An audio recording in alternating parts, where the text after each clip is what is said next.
Bonsoir à toutes, bonsoir à tous et bienvenue à ce grand live. Un seul dossier sur la table. C'est donc le souhait des plusieurs élus, la suppression de RAM, registre d'appareils mobiles. Au nom du peuple, le gouvernement Sama Lukonde pourra-t-il s'incliner? C'est la question. On n'affirme rien. L'invité Séraphin Oumba, maître, il est directeur de cabinet du ministre des Postes, téléphone, télécommunications, les nouvelles technologies de l'information et la communication. Mais avant, ce sont les grandes lignes de notre journal, la grande édition de ce soir. Arlette Boutella, bonsoir. Bonsoir Fabien Lumbala, bonsoir à tous les grandes lignes de l'actualité. Bienvenue dans Kinshasa Direct.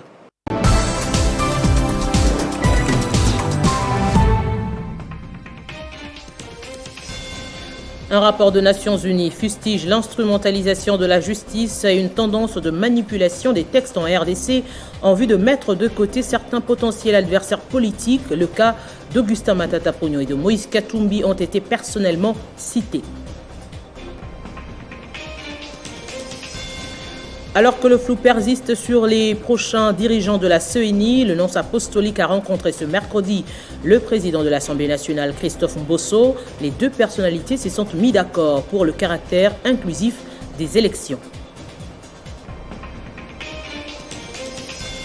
Et consciente des réalités vécues par les parents en cette période de rentrée de classe, la présidente de l'ASBEL Initiative Plus OLK en chaîne de dons, nécessairement en fourniture scolaire. Sa caravane est en train de faire le tour du Katanga et pour le moment c'est l'étape du Haut-Katanga. Et au sport, Mondial Qatar 2022, c'est demain jeudi que la RDC affronte le Madagascar pour le compte de la 3e journée des éliminatoires. La dernière séance d'entraînement des Léopards est prévue ce soir et en conférence de presse d'avant-match, Copper s'est montré plutôt serein pour une victoire ce 7 octobre avant le prochain match, c'est-à-dire le match retour prévu le week-end au Madagascar. Retrouvez Christopher Ochokoum à 19h pour la grande édition. Entre-temps, Kinshasa Direct se poursuit avec Fabien Lumbala. Restez informés sur le www.télé50.cd. Téléchargez les infos Télé 50 sur www.télé50.cd. Dans quelques instants, merci Arlette, nous allons donc prendre de l'envol. L'invité est dans nos murs.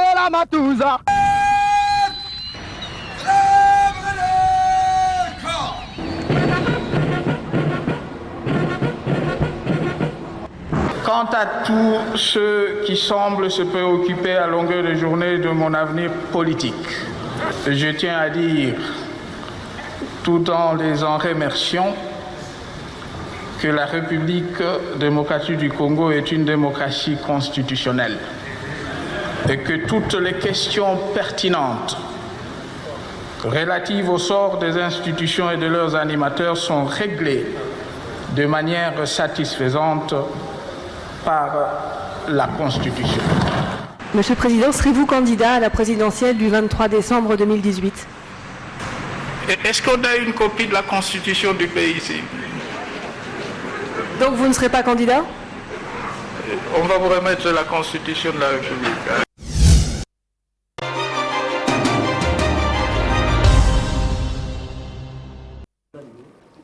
Et voilà, l'invité avec nous, c'est le direct. Oumba, Séraphin est avec nous. Bonsoir, monsieur. Bonsoir, monsieur Fabien. Vous êtes d'abord secrétaire général de l'UEPS Kibasa. Tout à fait. Et vous occupez la fonction de directeur de cabinet du ministre de PT Antique, Augustin Kibasa. Exact. Voilà. On l'a annoncé absent aujourd'hui pour avoir, après des excuses, est-ce que c'est vrai, le ministre était prêt pour des réponses aux préoccupations des élus? Bon, je crois que peut-être il y a un malentendu. Nous avons, à la date depuis vendredi, accusé la réception de la lettre du président Bosso pour ce mercredi. Et nous étions prêts. Mais c'est à 6h30, quand je lis les communiqués envoyés aux députés nationaux, que nous tous sommes surpris. Vers 10h, 11h, on disait qu'il y avait report. Mais nous étions déjà sur place et tout le monde, tous les députés, et je crois les députés peut-être certains, mais tous les membres du cabinet, les ministres eux-mêmes, on était prêts pour répondre aux questions. Donc ça n'a pas été sollicité par nous, ce rapport. Du moins, nous avons suivi l'ordre, c'est l'ordre du bureau, et nous nous soumettons à cela. Et voilà, nous ne pouvons pas spéculer sur les réponses du ministre Kibassa aux préoccupations des élus nationaux, mais par rapport à tous les problèmes posés par les élus nationaux, on n'entre pas dans les polémiques de scandales ou bien escroqueries, comme c'est l'expression utilisée par certains, mais nous entrons quand même dans cette préoccupation du peuple congolais. Est-ce qu'au nom du gouvernement, plutôt au nom du peuple congolais, qui s'est exprimé lui-même dans les médias et par voix de ses élus, est-ce que c'est possible de s'incliner? Attention, j'aimerais qu'on reste des pieds sur terre. Nous avons 500 élus, n'est-ce pas? Et lorsque vous comptez le nombre des intervenants de ces jours, il y en avait tout au plus 23. Lorsque vous faites 23, comparé avec 500, vous faites vous-même, vous avez la réponse. J'aimerais qu'on parle un bon français en disant la majorité des députés ou la majorité de la population souhaite. Mais non, il est de culture. Nous ne sommes il pas est de culture. dans il les est de cours culture. de lexique ici. Il est de cours, il est de lecture, il est de culture. Oui. Qu'aucune taxation, aucun prélèvement n'a jamais été accepté par les peuples. Et vous le savez. Vous allez à l'assonance, on vous demande de payer l'assonance, il y en a qui élident. Vous allez à la vignette, il y en a qui vous demandent de payer la vignette, il y en a qui élident. Donc, il ne faut pas donner l'impression qu'il y aura un jour, on dit que vous devez payer ceci, les gens acclament. Même lors de la régie des eaux, quand la facture arrive, les gens murmurent.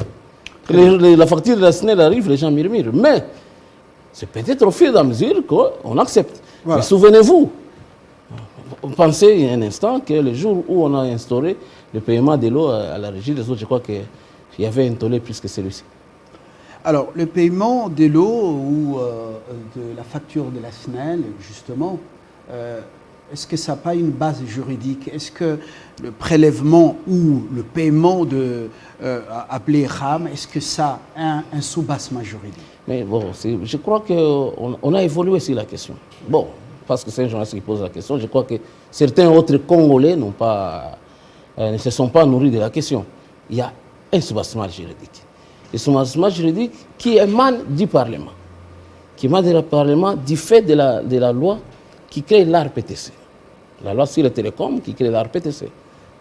J'aimerais que les gens lisent, qu'on note que la loi numéro 014/002 du 16 octobre 2002 renseigne à son article 21 que l'ARPTC, parlant de fiscalité et de comptabilité, à son article 21, dit que l'ARPTC a droit à ses prestations.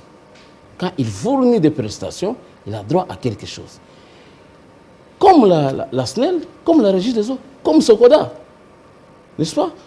Comme l'audiovisuel de la télévision aujourd'hui, la RTNC, nous allons payer. Ce sont des prestations qu'ils vous fournissent. Maintenant, lorsque quelqu'un se lève et dit non, ce n'est pas une taxe, nous disons, ça n'a pas été dans la nomenclature de la loi, dans la nomenclature fiscale, nous disons oui, ce n'est pas dans la loi des finances, parce que ce n'est pas une taxe. Lorsqu'à cet même article 21 que je viens d'évoquer, le législateur veut parler des taxes, il énumère des taxes une par une. Mais il dit aussi, avant de parler des taxes, des prestations de la RPTC. Et nous sommes dans ce cadre-là. Donc, lorsque vous êtes dans la logique erronée de la taxe, vous rencontrez l'article 5 de la Constitution et vous évoluez dans la Constitution, mais c'est la fausseté. Vous êtes sur une route, mais qui vous amène dans un trou. Mais lorsque vous apportez l'autre chemin de prestation de l'RVTC, c'est là que vous rencontrez l'article 21 qui vous amène au décret d'abord de Muzito et au décret de Lunga Lunkamba, qui modifie celui de Muzito. Donc, la question de la légalité, j'aimerais que les juristes qui ont fait de bonnes études puissent avoir des pieds sur terre. Parce qu'il faut éviter de voir l'éléphant d'un côté et dire que vous avez vu un éléphant qui a deux pattes, alors qu'il en a toujours quatre. Merci pour ces éléments. Nous quittons justement cette guerre des écoles du juridisme. Nous revenons au Parlement. Vous avez été là lorsque la question orale a été posée et le ministre a répondu. Vous étiez dans la salle. Tout à fait. Alors, vous avez vu des députés nationaux soutenir RAM. J'en ai vu, mais qui n'ont pas eu droit à la parole. Parce que là, vous voulez comparer politique. Qui n'ont pas eu droit à la parole. Je ne sais pas pourquoi le président Bosso n'a pas donné droit à X, mais il y a des députés qui expliquent maintenant, qui n'ont pas eu droit à la parole. Nous ne pouvons pas entrer dans ces secrets. Bon, parler d'un complot, parler d'un montage, ça ne nous concerne peu.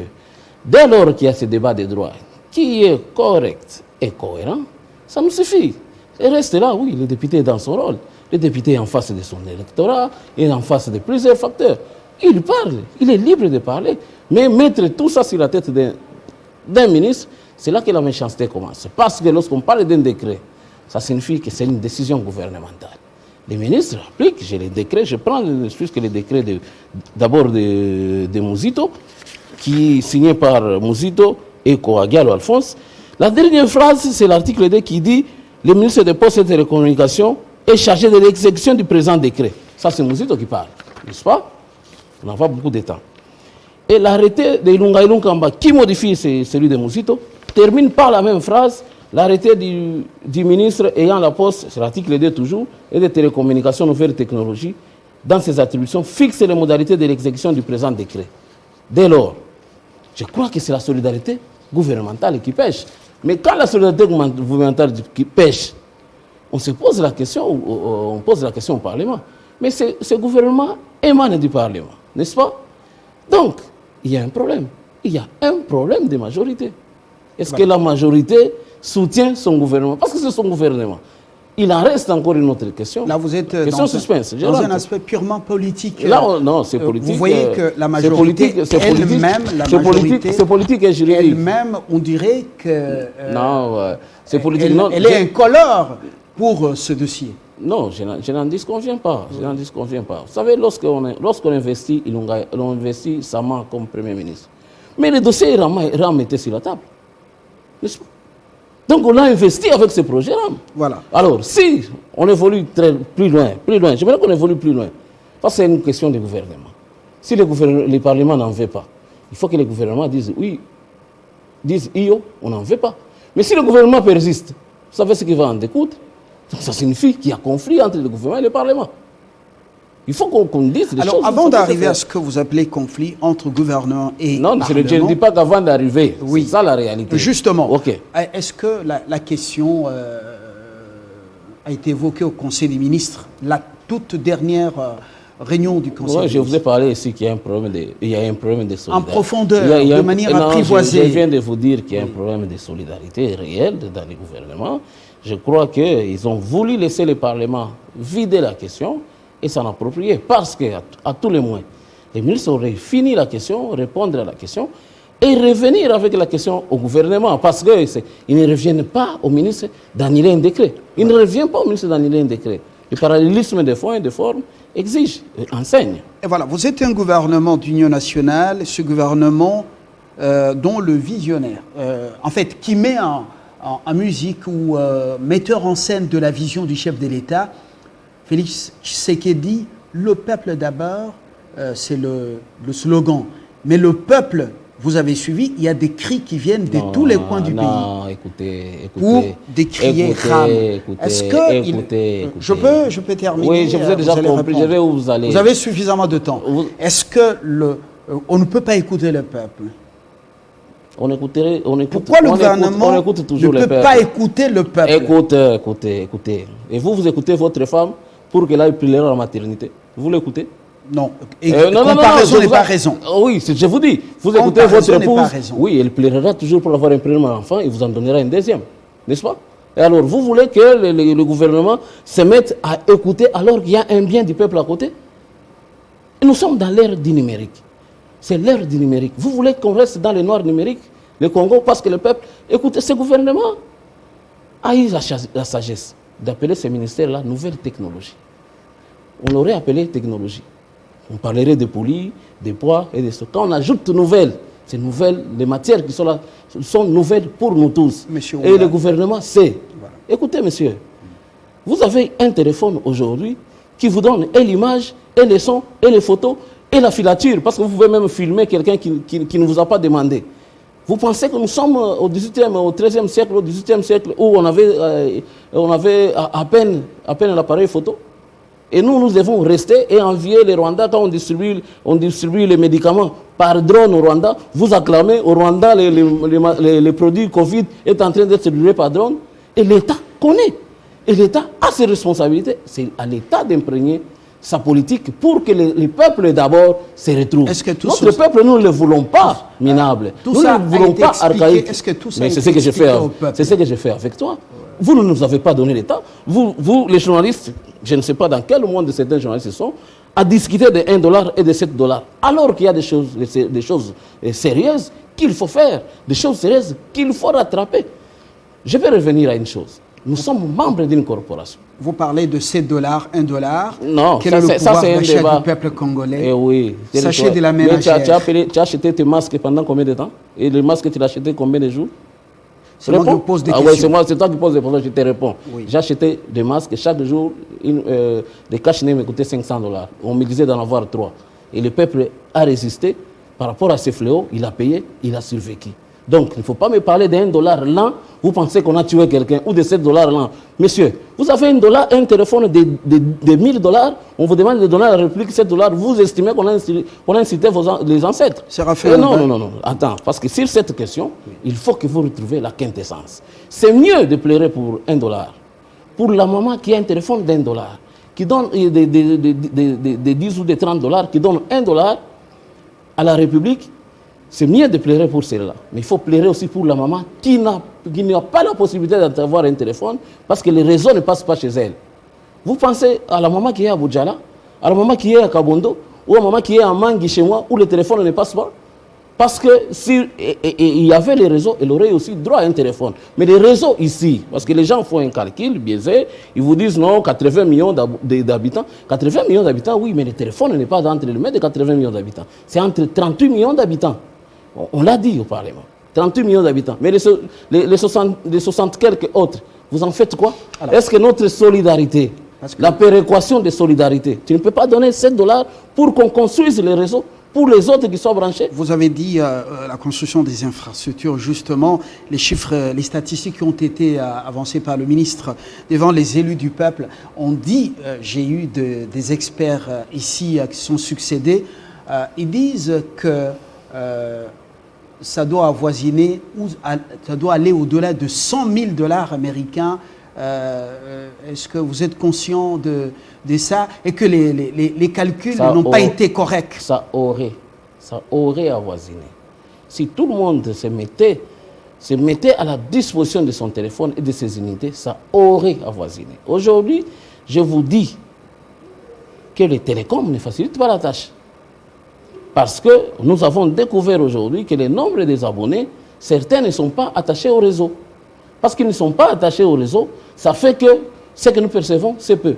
Et on ajoute la fraude actuelle, où les gens, au lieu de vendre les unités, ils commencent à vendre les minutes. N'est-ce pas? Et ça, c'est les télécoms. Alors, oui, pour contourner RAM qui coûte sans permission.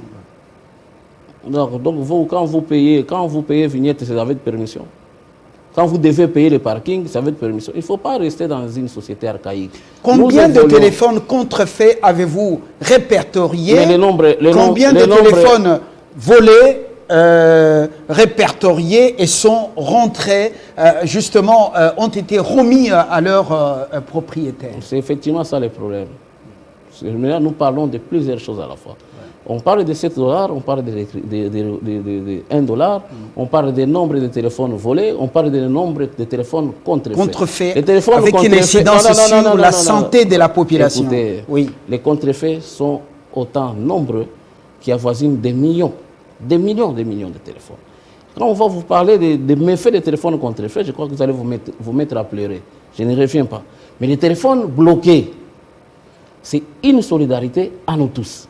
Aujourd'hui, les téléphones volés et bloqués sont au nombre de 300. Les téléphones volés déclarés, qui ne sont pas bloqués, avoisinent 580. Maintenant, la question que vous posez sans bien...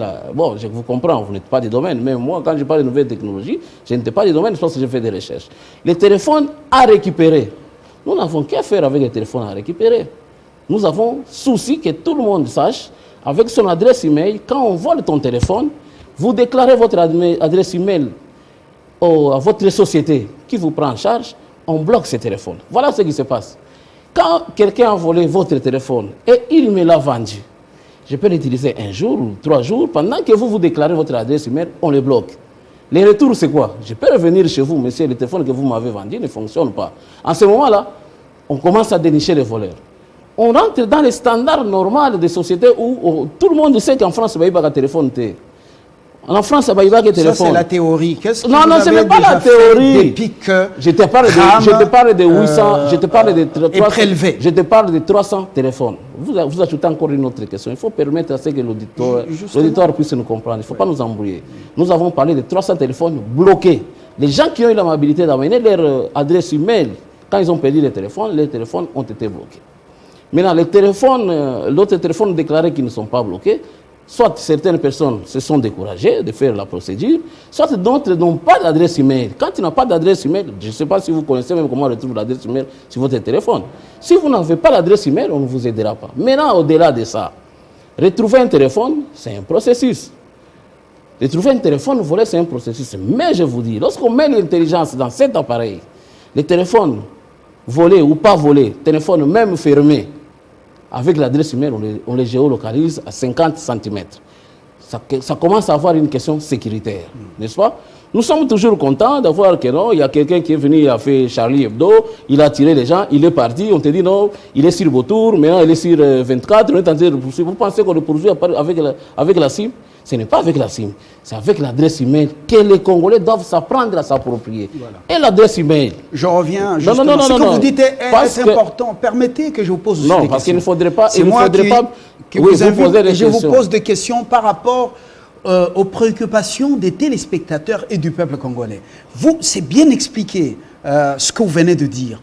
Mais quels ont été justement les mécanismes de communication pour pouvoir expliquer aux Congolais tout ça, comme vous le dites, oui, à part, vous êtes passé ici plus d'une fois sur ce plateau, qu'est-ce qui a été fait pour communiquer à la population? Oui, il y a des choses, vous savez, on est plus dans la négation. Si on positive et on écoute, là vous m'avez... Tout ce que je vais te dire, j'ai développé seulement 2%. Vous savez, il faut positiver et écouter. Les gens n'ont pas l'aptitude d'écouter. Les gens ont communiqué, mais il n'appartient pas au ministère de communiquer. Voilà. Aujourd'hui, j'apprends que les RAM est bon, mais les gens n'ont pas communiqué. Oui, il n'appartient pas au ministère de communiquer. Les RAM est géré par l'ARPTC. L'arbitre, l'autorité de régulation, ne dépend-elle pas du ministère de PTNT? Depuis 2002, depuis Kabila, ça dépend de la présidence. Ça dépend de la présidence. C'est une structure autonome comme la CENI, comme bien d'autres structures autonomes. Alors, comme vous êtes incompétent, le ministère, en cette matière, c'est la présidence, c'est un service rattaché au président de la République comme institution.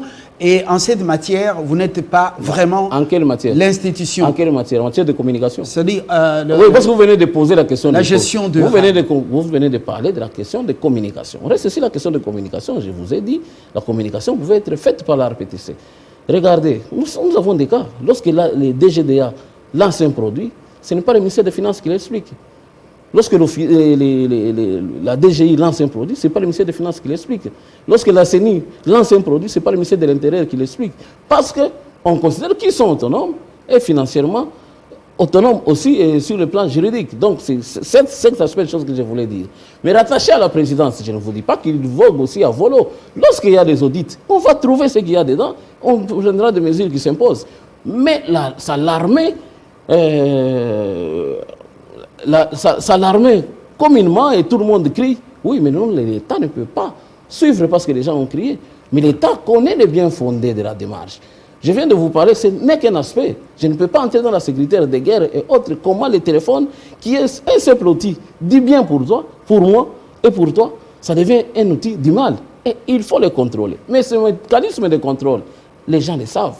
Ce ne sont pas les mécanismes qui sont congolais. C'est imposé par l'Union internationale des télécoms. Par la recommandation 50-52. Union internationale des télécoms.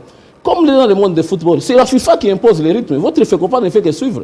Et vous dites non, même les petits du quartier vont suivre. Toucher à la main dans cette surface, ça s'appelle penalty. Oui, ça s'appelle penalty. Pourquoi vous ne voulez pas que le Congo puisse avancer? En réalité, les gens savent que nous sommes en train d'entrer dans la modernité, même si les autres ont chanté la modernité par slogan, mais nous n'y allons pas en réalité. Voilà. Séraphin Oumba, nous rentrons au Parlement. Nous apprenons, nous devions avoir ce soir l'auteur de la question orale avec débat adressée au ministre Kibassa. Après échange avec lui, parce qu'il est invité sur un autre média, il serait déjà au-delà des 50 signatures collectées ou récoltées pour pouvoir aller à une motion. Mais il faut aller à la motion. Il doit aller à la motion de censure. Je termine. J'ai entendu. Séraphin. J'ai entendu. Pour aller à la motion de défiance. Au lieu, il dit qu'il doit aller à la motion de censure. Le patron gronde comme c'est l'Assemblée nationale. Est-ce que le ministre ne peut pas faire profil bas et humblement répondre justement à ce que le patron exige au lieu de chercher midi à 14 heures? Écoutez, il ne faut pas faire... bon... Je me réserve. Il ne faut pas faire de tout le monde, n'est-ce pas? Les ministres n'ont pris qu'un arrêté sur un décret, n'est-ce pas? Un arrêté sur un décret. Et le décret, ça a été pris au Conseil des ministres. Je vous ai montré le décret. Le mécanisme des décrets, les décrets, même le Premier ministre ne les prend pas dans sa chambre. C'est après discussion au Conseil des ministres. Et je vous rappelle que le Conseil des ministres de Ilunga et Lunkamba, c'était un Conseil des ministres où il y avait les FCC à 80% et cash à 10%. Donc, on ne peut pas aujourd'hui, le FCC, dire que si c'est là on peut cacher. Non, c'est Ilunga Lunkamba qui a signé ce décret. Maintenant, dites-moi, mettez-vous dans quelle hypothèse le ministre aurait refusé de prendre un arrêté lorsque le décret lui dit doit exécuter l'arrêté, le décret. Et aujourd'hui, le ministre va retirer le décret. Non, il n'est pas compétent pour retirer le décret. C'est là que je vous retourne à cette question. Si ça devient un ping-pong, le Parlement veut, le gouvernement ne veut pas. Nos textes constitutionnels sont clairs. Si le gouvernement, le Parlement veut, et le ministre amène les questions au gouvernement et le gouvernement retire, on s'incline. On s'incline. Ce n'est pas une affaire de Kibassa, messieurs. C'est l'affaire de Kibassa, ministre de Pétentique. Ça aurait été quelqu'un d'autre. Alors, apparemment... c'est pourquoi je vous reviens. Quand vous parlez de votre question de défiance, il faut plutôt aller parler de questions de censure. Et la conséquence est connue. Alors, nous revenons à ce que vous avez dit tout à l'heure. La PTC dépend du président de la République. Non, je ne dis pas dépend. Oui. Et puis c'est statutaire. Et non, c'est réglementaire. Et puis c'est légal. Ce n'est pas ramassé. C'est dans la loi. Justement. C'est dans la loi. Quand le Parlement veut contrôler, oui. Quand le Parlement veut contrôler et demande ou exige la suppression, surtout l'Assemblée nationale, la suppression de RAM, alors est-ce que le Parlement a demandé ça? Je parle de l'Assemblée nationale. Est-ce que l'Assemblée nationale a demandé ça? Plusieurs députés, ou la majorité des députés ont parlé. Je ne suis pas en face d'un enseignant correcteur. Non, je suis un juriste. Alors, maintenant, le juriste respectueux du journaliste qui lui pose des questions. Voilà. Maintenant, est-ce que nous ne sommes pas là en train de voir une Assemblée nationale qui contrôle l'institution président de la République? Parce que vous n'êtes qu'un... Peut-être c'est par inadvertance. Un simple ministère qui a pris la... Peut-être c'est par inadvertance, mais ils font leur travail. Mais quand ils vont arriver à cette limite-là, ils vont se rendre compte. Mais ils ne peuvent pas non plus fermer les oreilles quand la population crie. Et quand la population crie, les députés vont crier aussi, vont relayer, mais lorsqu'ils vont trouver les textes, leur propre texte, n'est-ce pas? C'est leur propre texte, parce que quelqu'un veut dire non, la RPTC est rattachée à la présidence. Non, c'est dans la loi, donc ça vient du Parlement. C'est le Parlement qui a voulu que la RPTC soit rattachée à la présidence, parce que d'autres régulateurs ne sont pas à la présidence. D'autres régulateurs, il y a qui sont au ministère du Budget, d'autres sont, je crois, au ministère des Finances, n'est-ce pas? Donc ici, spécialement, les députés ont voulu que ça aille à la présidence, et ils le savent. Donc, ce n'est pas, ils veulent contrôler, ils connaissent aussi les limites qu'il y a à contrôler l'institution président de la République. Mais je ne dis pas non plus par là que l'autorité de régulation peut faire ce qu'elle veut. Il y a aussi des mécanismes qui contrôlent la gestion parce qu'ils ont leur propre comptabilité et leurs règles à respecter dans la matière de gestion. En politique, il y a des réalités qui sont évidentes. Vous êtes un politique rompu devant ce que le peuple réclame et par rapport à ce que vous avez dit, les exigences, donc les normes internationales, le choix sera celui de supprimer ou de maintenir. Non, je vous dirais qu'avec regret, qu'en face de moi, je vois une télé TNT, mais lorsque les vieux Mendes se battaient pour les TNT, les gens ont raconté ce qu'ils voulaient. Aujourd'hui, tout le monde sait que tu peux avoir ta télé, mais avant de commencer le mois prochain, il faut acheter l'abonnement. N'est-ce pas? Mais aujourd'hui, il faut savoir qu'avant de consommer ton téléphone, il faut donner 10 cents.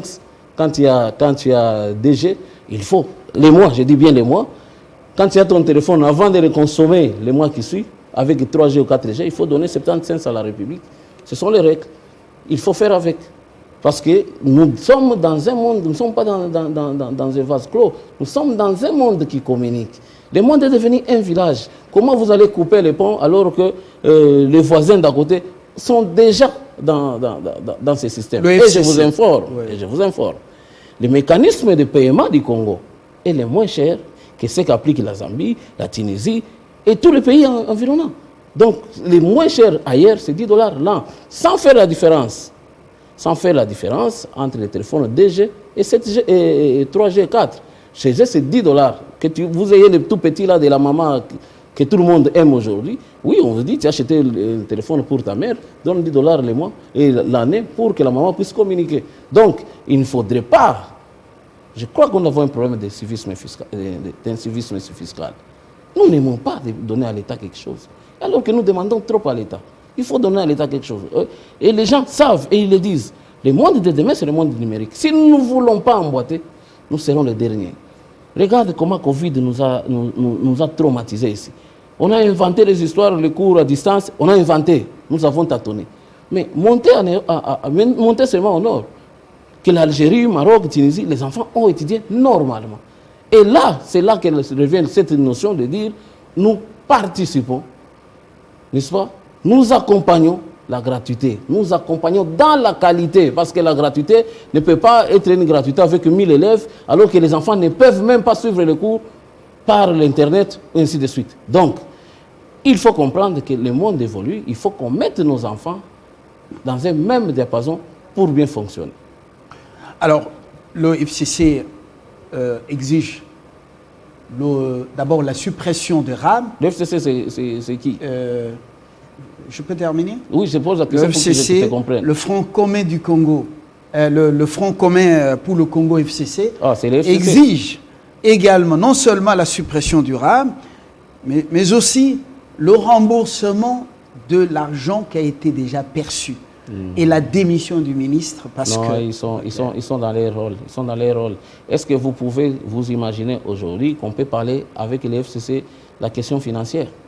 Où est l'aéroport d'Ndjili qu'ils ont voulu la première pierre à 370 millions? Où est l'aéroport d'Ndjili?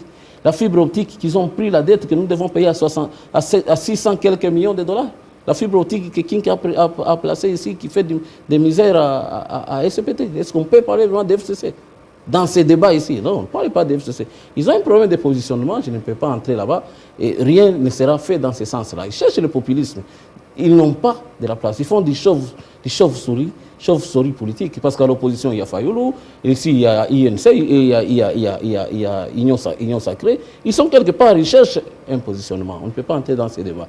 Les débats réels ici, c'est qu'on avance. On avance pour construire ce Congo et mettre le Congo au même niveau que d'autres pays qui avancent vers le numérique. Sans numérique, nous sommes foutus. Fabien, vous avez côtoyé dans certains pays où la monnaie ici, on ne la touche plus.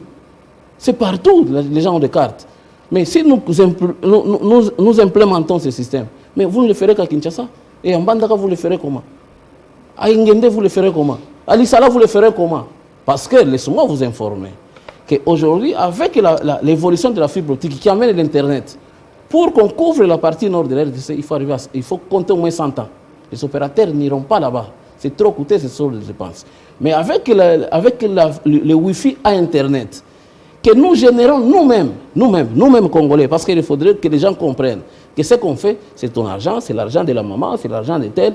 On fait avec des grandes choses pour que le Congo puisse vivre, le Congo et les Congolais puissent vivre une vie égalitaire. Voilà. Sur le plan numérique. C'est encore l'idéal, une gageure, oui, une véritable gageure. On a commencé par rêver et construire l'avion. Une véritable gageure. Alors, les élus nationaux veulent faire justement des yeux doux à leur base, à leurs électeurs, qui vivent dans la précarité et qui ont besoin de leurs petites unités-là pour faire des appels et survivre. Apparemment, l'Union Sacrée n'est pas unie autour de Ram, autour de Kibasa Maliba. Alors, et Augustin Kibasa. Alors, si vous regardez bien, une clé de Damoclès plane sur la tête du ministre Kibasa. Est-ce que vous en êtes conscient s'il donnait les réponses aux préoccupations des élus et que le mécanisme est enclenché pour le faire partir? Est-ce que vous n'allez pas regretter peut-être oui. Peut-être on peut regretter avoir amené les gens vers le développement et qu'ils auraient refusé d'aller vers le développement. Il y a des gens qui ne montent jamais dans l'avion. Ils préfèrent prendre la route pour arriver à une longue distance parce qu'ils montent dans l'avion, on craint les risques qui éclachent, n'est-ce pas? Il y a des gens comme ça. Mais nous vous invitons à prendre cet avion et à faire un saut vers l'inconnu. S'il faut faire un saut vers l'inconnu pour le peuple congolais, il faut le faire. Faut pas, un homme politique a aussi ça. C'est lui qui a la vision. Le chef de l'État a la vision. Il dit allons dans ce sens-là. Nous y allons. Et demain, les gens vont découvrir. Aujourd'hui, c'est normal qu'on dise non, le Wi-Fi de l'IPEN, ça coupe, ça ne coupe pas, mais il y a un Wi-Fi. À Kitambo, ça coupe, ça ne coupe pas, mais il y a un Wi-Fi. Mais il y a 18 ans, on n'en avait pas. Je ne dis pas que les gens de 18 ans n'ont pas fait. L'évolution n'était pas à ce niveau-là. Et aujourd'hui, il y a une nécessité et nous devons nous adapter. Aujourd'hui, à l'aéroport, les gens aussi viennent chez vous, ils peuvent avoir un Wi-Fi à Internet. Quand j'ajoute à Internet, parce que les gens pensent que le Wi-Fi, c'est juste... Non, Wi-Fi à Internet. Vous connectez et vous faites ce que vous pouvez faire. Ce qui sera plus important, ce n'est plus cette contrainte, payer, non. Ce qui sera plus important, c'est les gains. Parce qu'aujourd'hui, l'étudiant qui donne, seulement parce qu'il a donné $1, il peut faire tous ses travaux pendant un mois. Et s'il n'aurait pas donné $1, celui qui ne veut pas sur le Wi-Fi, il peut commencer à charger $1 chaque jour pour faire ses recherches. Ça lui ferait $30, $1 chaque jour. Mais si tu donnes seulement $1, tu travailles. C'est ça l'optique, d'amener le Wi-Fi à Internet partout. Et je vous dis, d'ici la fin du mois, d'ici la fin de l'année, ça sera 126 sites sur l'étendue de la République. Et un projet comme ça, vous voulez arrêter parce qu'il y a des gens qui pensent à leur électorat. Oui, il est de coutume que ce Parlement, le Parlement est renouvelé toujours, quoi qu'il en soit, pas à plus de 10%. Donc, même nous, on a beau vouloir entrer là-bas, peut-être on n'y entrera pas, d'autres y entreront, d'autres y demeureront, mais l'objectif, c'est de construire ce pays. Il faut que ce pays soit fréquentable, même sur le plan numérique. S'il est déjà fréquentable sur le plan économique, social, nous avons des experts de tout genre, mais sur le plan numérique, le pays doit être au fait fréquentable. Vous regardez la position géographique du Congo pour comprendre que nous pouvons être les hubs numériques de l'Afrique. Parce que le sud de l'Afrique du Sud à l'Algérie, il faut passer par ici. Mais si c'est un noir, nous perdons. Quitter du Rwanda vers Centrafrique ou le Congo en face, ça doit passer par ici. Nous devons être les hubs numériques. Mais ça, Personne ne les connaît. Ce sont des nouvelles technologies. Le ministère là s'appelle nouvelles technologies. Lorsque vous dites que c'est une éthique, cessez de raisonner comme on raisonnait avec la technologie de l'école primaire. Mais le président, parce qu'on parlait de sa vision, il avait demandé à un moment donné de suspendre. Pourquoi vous ne l'avez pas écouté? Non, il ne faut pas lui prêter des mots. Qu'est-ce qu'il avait dit? Le président de la République n'a jamais dit de suspendre. Qu'est-ce qu'il avait dit? Non, peut-être vous m'informez qu'il a dit. Le président avait demandé de suspendre. Non. Vous m'informez qu'il a demandé de suspendre. Moi, je n'ai jamais entendu. Vous ne l'avez jamais écouté? Je n'ai jamais entendu que le président a dit de suspendre. C'est vous qui m'informez. Alors, oui, c'est vous qui m'informez. Le président n'a jamais demandé de suspendre. Ce que je sais, il y avait un prélèvement Billing Touan qui faisait un recouvrement forcé. Pareil avec les Mbassou quand la SONAS s'énerve, nous amener à payer. Il a dit non, enlevez la mesure. Pareil avec les Mbassou quand la DGRAD ou la DGRK nous demande de payer la vignette, il met les Mbassou, nous commençons à fuir Kitambo, Bakangi, Kuna, Odo, Kaboy, ainsi de suite. C'était pareil là. Souhaitait qu'on enlève les billings tout one qui était contraignant. Maintenant, on rentre dans les normales. Les normales, vous payez. Si vous m'avez appelé aujourd'hui, nous sommes à quelle date? Nous sommes les 6. Si vous avez appelé aujourd'hui, sachez que vous avez déjà payé. Donc, ce bruit que nous faisons, ça ne sert à rien. Nous allons nous habituer, comme on s'habitue avec le TNT. Hier, c'était le vieux Mendes Sué pour vous expliquer. Il fallait le TNT, mais il a été traité de tous les mots. Parce qu'aujourd'hui, vous pouvez me dire combien de maisons il y a encore de télé avec les dos gonflés? Je ne sais pas. C'est ça. Vous dites qu'on fait le bruit seulement. Je vous dis que vous faites le bruit. Et vous, les intellectuels, les journalistes, vous ne devrez pas emboîter les bruits de ceux qui sont en bas de la société. Non, notre rôle, emboîter, nous c'est expliquer. Aidez-nous à expliquer. Dans son firmament, nous avons le rôle de jouer, le devoir de jouer le rôle de courroie de transmission entre les dirigeants et le peuple. Il faut expliquer. Nous devons expliquer au peuple. Il faut expliquer les bien fondés. Il faut expliquer les bien fondés. L'élite, les dirigeants. Il faut expliquer les bien fondés au peuple. Pourquoi? Moi, je connais le Congo. C'est ça ma différence, parce que j'ai fait le Congo par route, n'est-ce pas? De Mahagi à Bunia, de Kinshasa ici à Kasumbalesa, j'ai fait la route. Mais ton téléphone disparaît à la minute. Seulement, prenons Matadi Kinshasa. On peut commencer à t'appeler, il y a des moments où tu es perdu, parce qu'il n'y a pas de réseau. Il n'y a pas de réseau, pourquoi? Parce que le télécom n'est pas, à un certain moment, n'est pas même de mettre une antenne quelque part où ça ne lui produit rien. Lui, c'est un opérateur télécom. C'est un opérateur économique, il a besoin de l'argent. Mais l'État doit suppléer à tout ça. Et l'État a besoin de ton argent, de l'argent de tout un chacun. Comme nous le faisons avec nos églises, pourquoi pas? On veut construire une église, on dit non, mettez $1 par chacun pour la brique. On fait. Mais le problème ici, c'est qu'on a passé des moments de méfiance entre l'État et la population. On pense que quand l'État prend, c'est pour servir certains individus. Or, ce pouvoir de l'île de paix, ce n'est pas dans ça. Le pouvoir de l'île de paix, ce n'est pas dans ça. Nous comprenons, à partir de ça, que nous ne sommes effectivement pas de même race, pas même espèce, et puis nous ne poursuivons pas même idéal. Séraphin Oumba, je vous remercie. Vous êtes prêts, c'est-à-dire le ministère et son patron, donc Augustin Kibassa, pour répondre aux préoccupations des députés nationaux. Aujourd'hui, le report, ou plutôt le rendez-vous manqué, c'est pas le ministre, son directeur de cabinet nous a donc fixé. On attend, écoutez les réponses et la suite réservée par l'auteur de la question orale avec débat et l'Assemblée nationale elle-même. Voilà. Merci d'être venu.